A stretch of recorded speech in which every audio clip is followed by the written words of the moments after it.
Hello students, this is Akash Kumar. Akash Kumar class में आपका स्वागत है। इस वीडियो में हम लोग देखने वाले हैं बीएनएमए के द्वारा पूछे गए वर्ष 2021 के बीकॉम पार्ट 3 के पेपर नंबर 7 जो है टैक्सेशन लॉ एंड अकाउंट्स के क्वेश्चन नंबर 7 को। आइए लोग देखते हैं इस क्वेश्चन में क्या दिया है।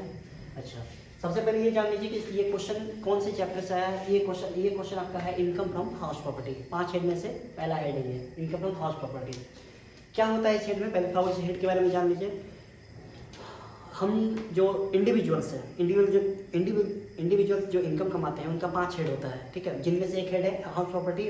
ये कैसा इनकम है, तो जो लोग अपने हाउस को, मकान को भाड़ा पे लगाते हैं, ठीक, रेंट पे लगाते हैं, उनसे जो उनको इनकम आता है, ऐसे इनकम को बोलते हैं इनकम।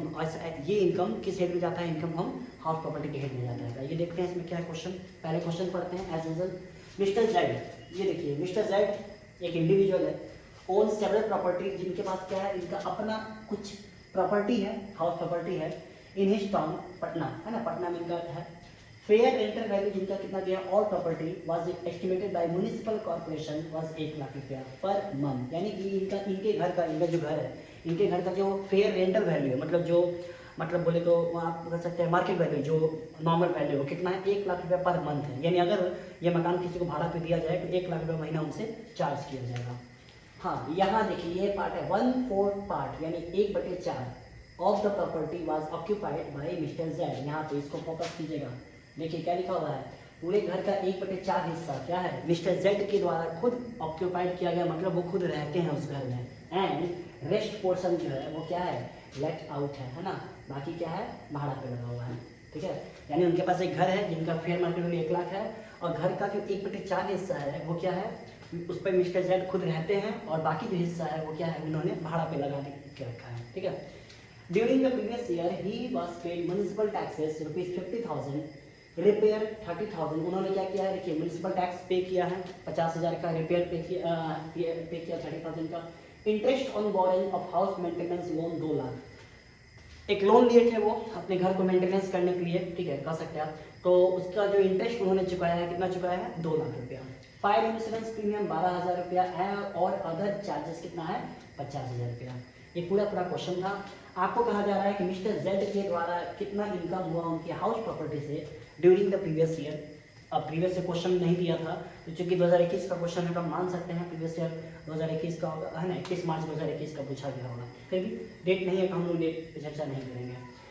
तो क्वेश्चन समझ में आ गया। एक व्यक्ति है जिनका एक मकान है पटना में, उस मकान का रेंटल वैल्यू 1 लाख है, 1/4 हिस्से में वो खुद रहते हैं, 3/4 हिस्सा को वो भाड़ा पर लगा के रखे हैं, और टैक्स उन्होंने 50,000 का पे किया है, रिपेयर है, एक लोन लिए थे घर को मेंटेन करने के लिए जिसका 2 लाख रुपये इंटरेस्ट उन्होंने पे किया है।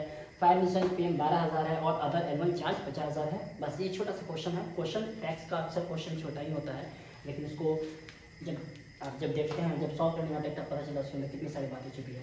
आइए देखते हैं। देखिए सबसे पहले जान लीजिए, देखिए टैक्सेशन एक ऐसा पेपर है, बहुत बच्चों को इस पेपर से डर लगता है, ठीक है। बहुत लोग मतलब बस देखते हुए किसी तरह टैक्स का पेपर निकल जाए, है ना। फिर भी बनाने के बाद भी अक्सर कहा जाता है कि इसमें नंबर नहीं आता। नंबर नहीं आने का रीज़न है सबसे बड़ा प्रेजेंटेशन। अब इसी क्वेश्चन को हम चाहते हैं कोई एक लाइन, छोटा सा लाइन में हम छोटा सा में डील कर देते हैं, लेकिन बस वही है ना, अगर आप वैसे करके लिखेंगे तो फिर नंबर नहीं आएगा, आंसर को आएगा लेकिन नंबर नहीं आएगा, फिर आपको मिलेगा टैक्स में नंबर नहीं मिलता है। तो टैक्स का जो आंसर है ना वो प्रेजेंटेशन पर है, आप किस तरह से उसको प्रेजेंट करते हैं, ठीक है, ये उस पर है। मतलब आप कह सकते हैं कि यहाँ पर आपको पूरा अपना मतलब क्या बोले, एक प्रेजेंटेशन का जो आर्ट है वो दिखाना होता है, तब आप कम से कम मतलब क्या बोले डाटा को दिखा करके भी आप ज़्यादा नंबर गेन कर सकें। तो देखिए सबसे पहले तरीका सुनिए, इसको बनाने का सबसे पहले तरीका यह है कि जो आंसर मांगा जाता है वो पहले रखिए, ठीक है, और उसको निकालने के लिए जो आप प्लस माइनस गुना भाग जो भी आप वर्किंग नोट्स, जो भी आप क्या बोले उसके लिए जो एक्स्ट्रा काम किए हैं वो सब को कहाँ वर्किंग नोट में डालिए, ठीक है। कोई भी इसके रिगार्डिंग कोई लॉ देना हो कि हाँ ये ऐसा क्यों हुआ क्यों नहीं हुआ, तो सारा, चूँकि देखिए टैक्स लॉ पर है, ठीक है, टैक्स सारा डिपेंड है किस पे, लॉ पे। अब जैसे 1 लाख का महीना है, जिसमें कितना उनको चार्ज करेंगे कितना नहीं करेंगे, ये जो लॉ बताएगा, इनकम टैक्स जो लॉ बताएगा वही हमें करना है, वही हमें देखना है। तो आपको जो भी इसका सो कॉज नोट देना है कि ये कारण था वो कारण था, तो सारा कुछ कहाँ डालिए, नोट में डालिए। जितना ज़्यादा हो सके क्वेश्चन में अपने नोट्स दीजिए, जितना ज़्यादा नोट्स दीजिएगा समझिए उतना अच्छा नंबर आपको मिलेगा। ये बात ध्यान रखिएगा। देखिए सबसे पहले क्या करेंगे, हेडिंग दे देंगे computation of income from house property, है ना, computation of income from house property, ये हेडिंग दे देंगे, ठीक है। ऑफ किसका, ऑफ मिस्टर जेड का, फॉर द असेसमेंट ईयर। अब ये असेसमेंट ईयर प्रीवियस ईयर क्या होता है ये आई होप आप सबको पता होगा, फिर भी जान लीजिए शॉर्ट में।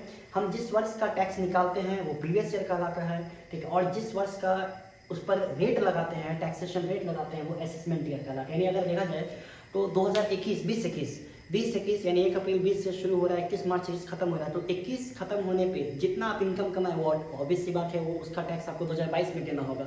तो 2022 में जो आप और ये जो बजट बनता है उसमें जो रेट आता है उस रेट पे हम लोग क्या करते हैं टैक्स, यानी कि देखा जाए तो इनकम पिछले साल का, लेकिन उस पर टैक्स लगाया जाता है करंट ईयर का, यानी 2022 में अगर कोई टैक्स लग रहा है तो वो 21 के इनकम पे लग रहा है, ठीक है। इसीलिए तो जो यानी प्रीवियस से मतलब होगा 21 और 21 पे जो टैक्स लग रहा है 22 में, वो 22 कौन हो गया, असेसमेंट ईयर हुआ। तो यहाँ पे अगर मान लीजिए यहाँ लिखा होता 2020-21 तो यहाँ असेसमेंट ईयर हम लिखते हैं 21-22, एक साल आगे लिखते हैं, ठीक है। चलिए तो अब देखिए यहाँ पे देखिए सबसे पहला क्या लिखा है, सेल्फ ऑक्यूपाइड। उनको देखिए सेल्फ ऑक्यूपाइड पोर्शन से कितना आया -75 लॉस लग रहा है, और लेट आउट पोर्शन से कितना आया है 3750 इनकम है। दोनों पर जोड़ के देखिए पूरे मकान से उनको क्या हुआ है 3750 का क्या हुआ है, इनको लॉस लगा है, ठीक है। 3750 से इनको क्या लगा है, लॉस लगा। अब देखिए यहाँ पे हाँ, अब देखिए ये सेल्फ ऑक्यूपाइड मतलब जिस घर में वो रह रहे थे, यानी 1/4, यहाँ देखिए 1/1/4 पार्ट दिया था ना, 1/4 हिस्सा, और ये भाड़ा पे कितना था, रेस्ट कितना बचा, रेस्ट यहाँ पे कितना बचा 3/4, तो वो ऐसा मिला करके यहाँ पे टोटल आपका फाइनली इनको क्या देखिए, फाइनली इनको इस घर से लॉस हो गया। अब हम यहाँ डिटेल देखेंगे ये 7500 माइनस में कैसे आया, ये 3750 प्रॉफिट जो है वो कैसे आया, ठीक है। अब इसके लिए हम लोग कहाँ चलेंगे, वर्किंग नोट में। चलिए अब यहाँ पे एक पोर्शन है, सबसे पहला पोर्शन क्या था, सेल्फ ऑक्यूपाइड। यहाँ देखिए सेल्फ ऑक्यूपाइड पोर्शन जो कितना था 1/4 ऑफ प्रॉपर्टी, क्वेश्चन बोला था। अब सेल्फ ऑक्यूपाइड प्रॉपर्टी के बारे में लॉ क्या कहता है, इनकम टैक्स लॉ क्या कहता है, टैक्सेशन लॉ क्या कहता है।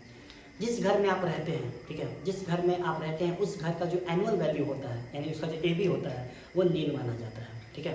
तो अब देखिए इनका जो 1/4 है, यानी 1 लाख रुपये था ना मकान का वैल्यू, क्योंकि 1/4 हिस्सा जिसमें वो रहते हैं तो उसका एनुअल वैल्यू क्या माना जाएगा, नील माना जाएगा। मतलब ऐसा माना जाएगा कि उसमें, और ऑब्वियस सी बात है आप जिस घर में रह रहे हैं तो वहाँ कमा थोड़ी रहे हैं, वो तो आप रहने के लिए। अब आप बोलिएगा किसी के पास 5 घर हुआ, तो अब किसी के पास 5 घर है तो उनको पुराने वाले लॉ में कहा गया था 1 घर छोड़ दिया जाएगा, आपको माना जाएगा 1 घर में आप रहते हैं, बाकी 4 घर पे आपको इनकम टैक्स लग जाएगा। या फिर नया जो लॉ है जो अभी अमेंडमेंट्स हुआ उसमें 2 घर दिया गया कि आप किसी भी 2 घर को चुन लें, वो 2 घर आपके लिए क्या हुआ, वो 2 घर आप मतलब कह सकते हैं ये 2 घर हम अपने रहने के लिए रखे हैं, बाकी लेकिन 3 घर पे आपको टैक्स देना पड़ेगा, चाहे आप रहते हो चाहे आप नहीं रहते हो, ठीक है। अब आइए देखिए, अब देखिए यहाँ पे एनुअल वैल्यू कितना हो गया इसका, नील हो गया, ठीक है। अब लेकिन यहाँ देखिए हम कुछ लेस किए हैं, क्या लेस किए हैं, interest on loan taken for house maintenance, ठीक है। अब यहाँ पे एक बात और छुपा हुआ है, सुन लीजिए, ये जो जिस घर में आप रहते हैं उसका वैल्यू तो नील हो गया, ठीक है, वो तो लॉ में ही लिखा है इसका एनुअल वैल्यू नील हो गया है।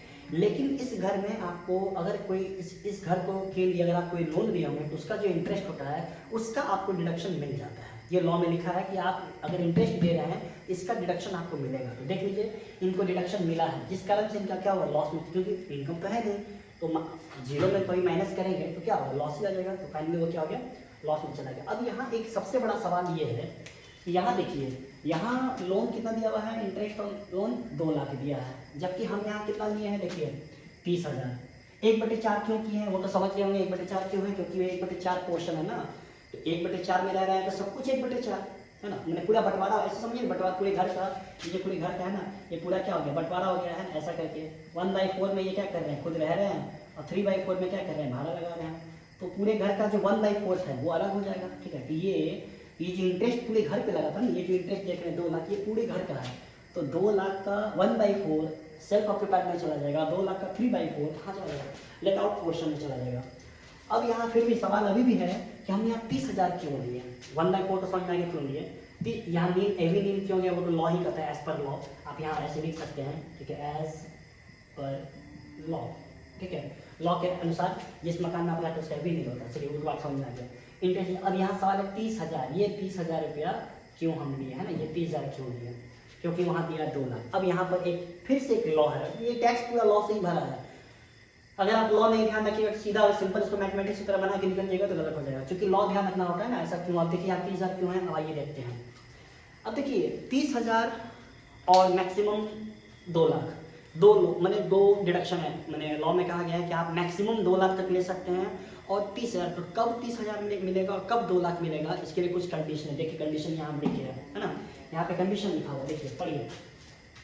Condition for deduction of interest on loan up to 2 lakh, यानी आपको 2 लाख डिडक्शन मिलेगा, कब मिलेगा, ये सब कंडीशन अगर फुलफिल है तब आपको 2 लाख मिलेगा। यानी कि जो मिस्टर जेड है, इनको अगर 2 लाख का रिडक्शन लेना है, 2 लाख का इनको अगर फायदा उठाना है, तो इनके लिए पहले इनको ये सब कंडीशन से फुलफिल होना होगा। पहला कंडीशन ये क्या दिया हुआ है, टेकन फॉर कंस्ट्रक्शन या रिपेयर, घर ये लोन लिया गया हो किस चीज़ के लिए, घर को रिपेयर करने के लिए या कंस्ट्रक्शन करने के लिए, ठीक है।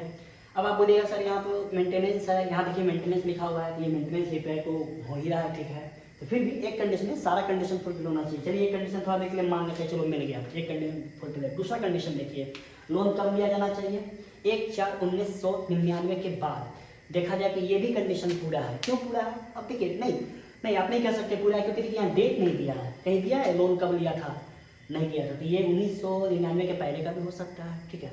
अच्छा तीसरा कंडीशन, हाँ ये जो लोन ये देखिए यहाँ लिखा था ना, बनाने के लिए लिया गया है, ये जो लोन बनाने के लिए लिया गया है उसको कंप्लीट कर देना है 5 सालों में। यानी अगर आप लोन लिए हैं तो 5 साल के अंदर घर कंप्लीट हो जाना चाहिए। तो यहाँ ऐसा कोई मैटर कुछ ऐसा दिया नहीं है। ये पहली बात कि ये कंस्ट्रक्शन के लिए लोन है ही नहीं, ये लोन किस चीज़ के लिए था, मेंटेन, तो यहीं से ये क्या हो गया, कट ऑफ हो गया। और हाँ, आप जिसको इंटरेस्ट पे कर रहे हैं, जिस भी व्यक्ति को, फर्म को, कोई फाइनेंशियल इंस्टीट्यूशन उसको अगर आप इंटरेस्ट ये चुका रहे हैं 2 लाख, इसका सर्टिफिकेट होना चाहिए, ठीक है। तो क्वेश्चन में ऐसा कोई डिटेल नहीं है, तो हम यहाँ एज्यूम कर लेते हैं, हम आप यहाँ नोट डाल दीजिएगा। क्या नोट डालिएगा, क्योंकि यहाँ पे थोड़ा सा जगह का कमी था इसलिए हम नोट नहीं डाले हैं, आप सुन लीजिए इसको।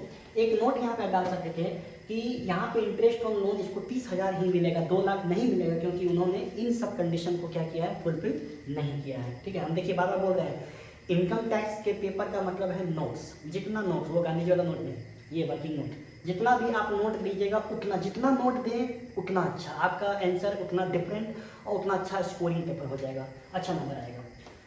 तो समझ में आ गया 30,000 क्यों नहीं है, मैक्सिमम डिडक्शन कितना मिलेगा, 30,000। अगर वो सब कंडीशन पूरा हो जाता तो इनको कितना मिलता है, मैक्सिमम 2 लाख, लेकिन यहाँ कितना मिलेगा, 30,000। तो 30,000 का 1/4, तो फाइनली हमको क्या निकला, 7500 का लॉस निकला। ये किसका निकला, ये हम लोग इस वाले पोर्शन का हिसाब हो गया, इस वाले पोर्शन का 1/4 का, जिसमें हम रहते थे, मिस्टर जेड रहते थे। अब आते हैं 3/4 का, 3/4 जिसको भाड़ा पे लगाते थे। अब बोलेगा सर ये घर का मकान का भाड़ा तो दिया नहीं था, तो हाँ इस क्वेश्चन में एक्चुअल रेंट नहीं दिया है, लेकिन हमारे पास फेयर रेंट है, मतलब इन्होंने कितना भाड़ा लगाया ये एक्चुअल नहीं दिया है, लेकिन हम क्या करेंगे, इनकम टैक्स है, छोड़ेगी तो नहीं। अगर आप नहीं बटेगा तो क्या करेंगे, वो मान लेंगे कि भाई हाँ इस मोहल्ले में या कोई पार्टिकुलर मोहल्ला है, उस मोहल्ले का जो म्यूनिसिपल, देखिए यहाँ म्यूनिसिपल कॉर्पोरेशन के द्वारा ऐसा मतलब वहाँ का वैल्यू लगाया कि इस एरिया में जो भी मकान होगा उसका 1 लाख रुपया पर मंथ रेंट होना चाहिए। तो देखिए उसी 1 लाख रुपया से हम क्या करेंगे, इसको चार्ज कर लेंगे। तो हम यहाँ मान लेंगे, देखिए फिर यहाँ एक नोट और बनता है, यहाँ एक नोट और बनता है कि हम यहाँ पे रेंट को यानी एक्चुअल रेंट को हम 1 लाख लिए, क्यों लिए, क्योंकि एक्चुअल वैल्यू नहीं दिया है, तो हम क्या किए, म्यूनिसिपल कॉर्पोरेशन के द्वारा जो दिया गया रेंट का वैल्यू हम उसी को क्या किए, मान लिया। यहाँ एक नोट और दे सकते हैं। अच्छा अब आइए यहाँ पे एक वर्ड है gross annual value, GAV। Actually ये देखिए हम तो डायरेक्ट लिख दिए GAV 3/4 ऑफ किसका, 1 लाख का, 3/4 ऑफ म्यूनिसिपल वैल्यू 75,000। यानी हम ऐसा मान रहे हैं कि मिस्टर जेड को 75,000 रुपया साल में आया होगा इस 3/4वें हिस्से का, क्योंकि 1/4 में तो खुद रहते हैं। अब ये GAV एक्चुअली आता कैसे है, GAV डायरेक्ट नहीं आता है, इस क्वेश्चन में हम लिख दिए हैं, लेकिन इस क्वेश्चन में ऐसे नहीं किया। GAV कैसे आता है, क्योंकि क्वेश्चन में डाटा नहीं था, अगर क्वेश्चन ऐसा आता तो हम कैसे निकालते। GAV के लिए क्या होता है, MB FR SR AR, तब जाके आता है कौन, GAV। अब यह MB मतलब म्यूनिसिपल वैल्यू, FR मतलब फेयर रेंट जो कि दिया हुआ था, SR मतलब स्टैंडर्ड रेंट और AR मतलब एक्चुअल रेंट। अब देखिए कैसे निकलता है, इन दोनों में पहले हाइयर देखते हैं, जो इसका रिजल्ट आया, मान इसका रिजल्ट 1 आया। अब इनमें और इनमें क्या देखते हैं, लोअर देखते हैं। फिर इसका भी रिजल्ट मान लीजिए 2 आया, अब इसमें और इसमें क्या देखते हैं, हाइयर देखते हैं। तो हाइयर लोअर हाइयर, तो फाइनली जो अमाउंट आता है उसको हम बोलते हैं क्या, ग्रॉस एनुअल वैल्यू।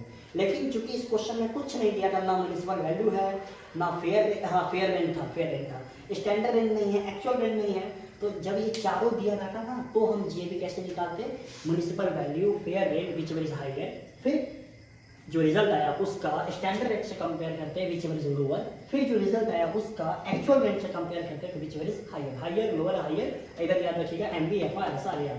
तो ऐसे करके तब फाइनली जब अमाउंट आता है ना, तब हम उसको क्या बोलते हैं, ग्रॉस एनुअल वैल्यू बोलते हैं। लेकिन इस क्वेश्चन में कोई डिटेल नहीं था। एक तरह से देखा जाए तो क्वेश्चन बहुत आसान था आपका यहाँ पे, नहीं तो फिर आपको इतना मेहनत और इसको लिखना पड़ता और थोड़ा सा आपका क्वेश्चन बड़ा हो जाता, आंसर बड़ा हो जाता।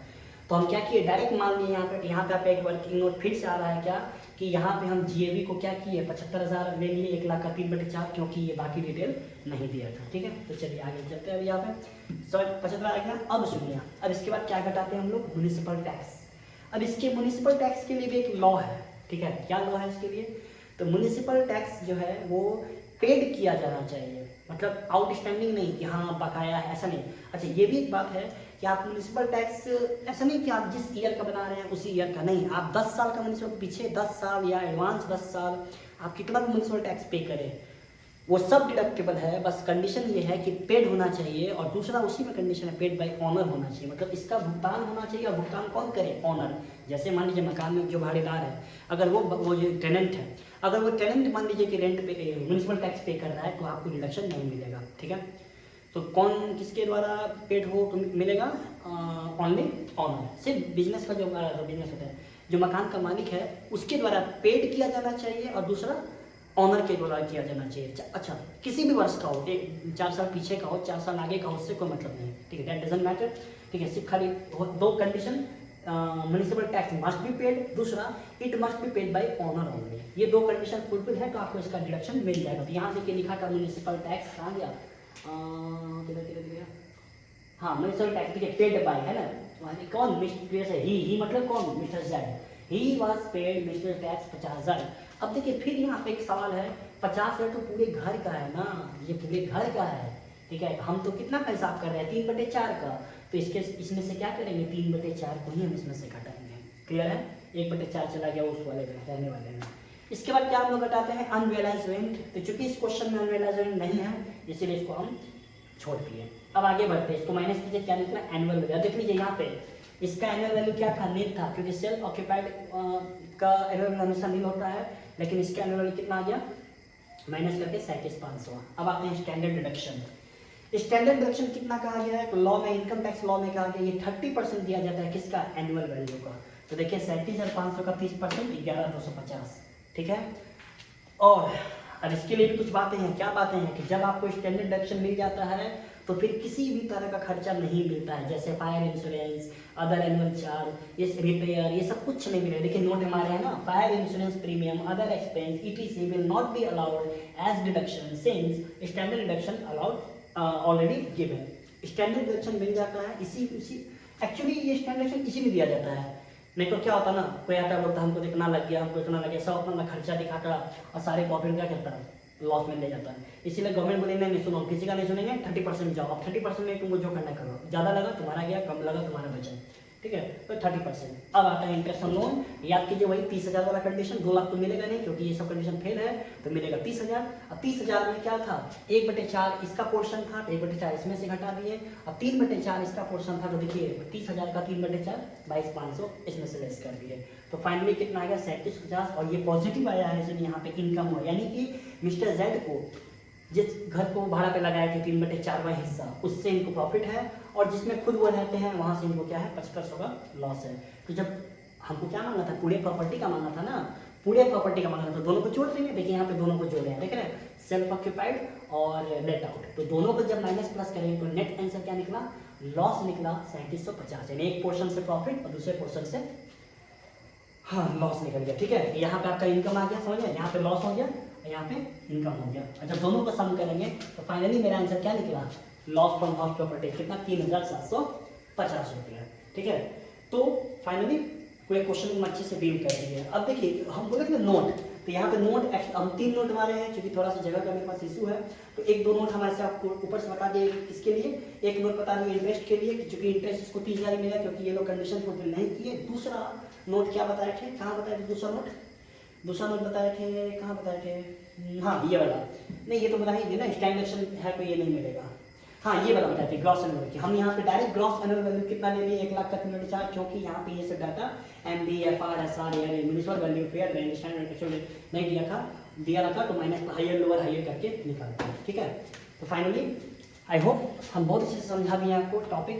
ठीक है। यानी इस लेवल का ये आपके एग्जाम का क्वेश्चन है, और इसमें और भी ये जो चैप्टर है हाउस प्रॉपर्टी, इससे भी और भी बढ़िया बढ़िया क्वेश्चन सब आता है, लेकिन ये आपके 21 का क्वेश्चन था तो ये इतना था, बाकी फिर क्वेश्चन आएगा अच्छा, फिर हम लोग डील करेंगे, ठीक है। आई होप आप सबको समझ में आएगा। कोई डाउट होगा तो आप हमसे कमेंट में पूछ सकते हैं, और इसका अगर फोटो अगर आपको समझ में नहीं आ रहा होगा तो इसका हम फोटो क्लिक करके, आंसर का फोटो क्लिक करके, और क्वेश्चन का ओरिजिनल जो क्वेश्चन पेपर है उसका PDF से कट करके आपको हम डिस्क्रिप्शन में डाल देंगे, वहाँ से आप डाउनलोड कर लीजिएगा, ठीक है। आई होप आपको समझ में आएगा, ठीक है। Thank you so much.